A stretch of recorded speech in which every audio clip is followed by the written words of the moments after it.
Hello and welcome to another Dragonstorm Studios video. And today we're going to continue our break from portraiture, trying to add a little bit of variety to our channel by drawing Grimlock. And it was actually last week's drawing of the Tyrannosaurus Rex from Jurassic Park that got me thinking about Transformers again. The nostalgia of Jurassic Park really got me thinking about Transformers in general, and then naturally from the Tyrannosaurus Rex to Grimlock, it was a pretty easy transition. So we're going to be drawing him for you here today. I am working off of a picture I found online of a humanoid character in a pose I wanted to use for my Transformer. So here's Colossus, who is an X-Men, one of the large, more burly sort of characters from that franchise, and that kind of gave me the look I wanted for Grimlock, who also is a fairly bulky, large transformer. It's that pose I'm going to be using to help me get started. Whenever I draw a transformer, like in the Shockwave video that I did several months ago, I start with a humanoid form and then add the robotic elements to it. So as always, starting with some basic shapes, thinking about the pose, not being too concerned about the blocky shapes yet, but being aware in the back of my mind that it's not going to have nearly as many curves when we get to the final version. So we'll see how this turns out. I'm not actually working off a picture of Grimlock yet. I'm kind of using my memory, just trying to think about different shapes involved. But I mean, keeping it very basic for the time being. I had the toy as a kid, so I know the character fairly well in terms of the visuals involved. So one of the things that surprised me most about Grimlock is just how different he is in all of his different forms and incarnations. I mean, even discounting the fact that I wasn't really following Transformers after the 90s. In fact, I think after the early 90s even, I didn't really follow Beast Wars or Beast Machines or anything else of that nature. And yet even there, between the comics, the TV show, and the toys, there are so many different nuances to character design. And if you were to look into some of the more recent ones that have come out, even their color scheme and design is so radically different, which I guess is a testament to his character and how beloved he is, really.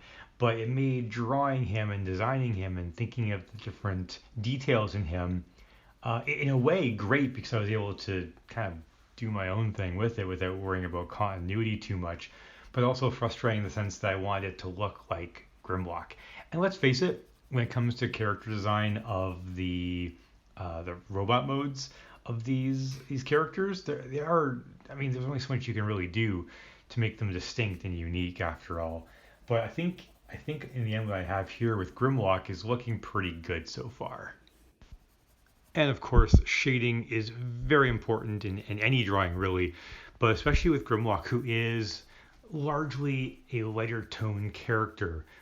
The gold chest and the light gray in his color scheme, we're going to have a lot of subtle differences between the tones in the work. There are some dark areas, certainly on his hands and on the face plate / head, but there's going to be a lot of work involved in there as well. Because he is such a light tone character, I've got to start thinking about that background as well. Backgrounds are very important, and thinking about how to balance the lightness or darkness of a character with their background is a very important thing to consider as well. Speaking of Grimlock in media, he also had appearances in the Michael Bay Transformer movies as well. The only two, unfortunately, I don't own here at home, numbers 4 and 5, do at least feature in some capacity Grimlock's character, who's, again, played a bit more for comedy, like he is in the cartoon 1980s movie, as well as in the later TV show episodes. But it's still well done. They still did a great job in the design for the character. I just wish that the movies were a little bit better. I own the first 3, but the 4th and 5th, I couldn't do it. Overall, though, such a great idea. From a marketing point of view, the toys, having robots turn into dinosaurs, what a no-brainer. The Diaclone series from Japan, extending upon the idea of robots turning into cars and jets, was such a natural progression. And I'm not going to lie, I was hooked as a kid. It was fantastic. So I'm just taking my 8B pencil. It's, as you can see, quite small at this point from being very well used. And I'm just going to darken in the spacey, galactic spanning sky over Cybertron here. I'm leaving a space, trying to keep it as relatively equidistant as possible around this artificial moon. And I'll be taking the blending stomp to smudge in that darkness toward the moon to give like a glow effect. But this is pretty much how it's turned out. I think, as you may know from watching these videos in the past, I think backgrounds are very important just to give it a sense of location and narrative. But when it's done, it also will, the dark background will allow Grimlock to really stand out, since he is lighter with a lot of yellows and light grays in his color palette. So I'll finish up this background here and come back for the wrap up in just a moment. All right, and by taking some acrylic paint on the end of a skewer, I'm able to just create a beautiful star field in the blackness of space, just to give it a little more interest here and there. And the result, I hope anyways, looks quite striking. So I hope you enjoyed that video. If you did, please feel free to give it a like, share, subscribe, do all of those wonderful YouTube things.